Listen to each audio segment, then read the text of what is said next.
In the Bible, in 2 Kings chapter 6, we see another crazy story involving Elisha. The city he's staying in is surrounded by an enemy army, and they're wanting to take out Elisha. But when Elisha's servant steps out to see this enemy army, he begins to panic, like any normal person would do. But Elisha is calm and cool. He simply prays for his servant, "Open his eyes so that he can see." And then the servant sees that it's really this enemy army that is surrounded by the army of God. There's no need to worry anymore. One thing leads to another, the enemy is led away, there's a party, and everyone is safe. Classic Elisha.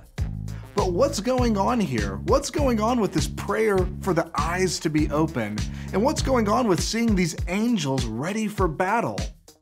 You know, when I was a boy and I heard this story, I too would pray that I would see some really cool fire warrior angels. And that didn't happen. But that's also not the point of this story. Something much bigger is happening here. You see, all of us have a seeing problem. And I'm not talking about needing to wear glasses, but that kind of works as an example for us. To see, I have to wear contacts or my glasses. If I don't, everything looks blurry to me, kind of like this. Yeah, it's not great. But no matter how good or how bad your physical eyesight is, we also have a spiritual eyesight too. And usually, our spiritual eyes need some major help. Jesus talked about this a lot. He would be in a crowd of people and talk about how the religious leaders were being blind. And he would say to others, "You see, but never know what you are seeing." And then Jesus would say that some people were blessed because they had eyes to see. Now again, Jesus wasn't saying you all need glasses because your eyes are messed up, but he was talking about their spiritual vision.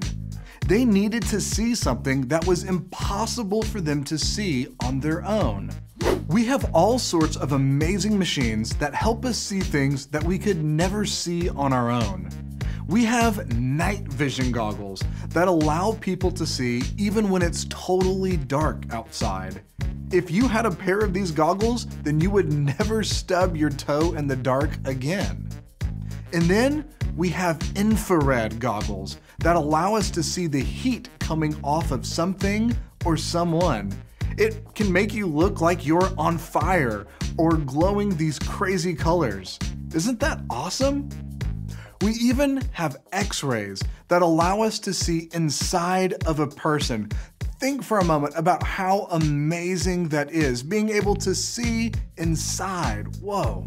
So yeah, there's all sorts of these devices that help us see things that we could never see on our own. And that's what Jesus is talking about. He wants us to know that there's a way of seeing that we could never have on our own.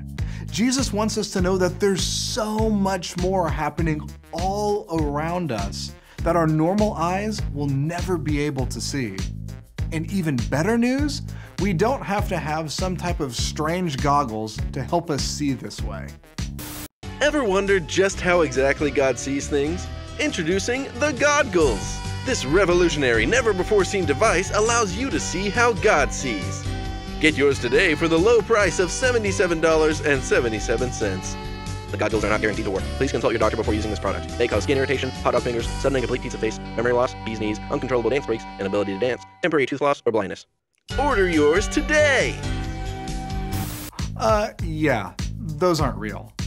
The only way we're able to see this way is by God opening our spiritual eyes to see more of what God sees. In Ephesians 1, Paul teaches us to pray this way. I pray that the eyes of your heart may be enlightened. That means filled with light, in order that you may know. Think of your heart as having eyes, and those eyes are dark. No light is getting through, and then God sends light to the eyes of your heart, and your heart begins to see. That's what Paul is talking about.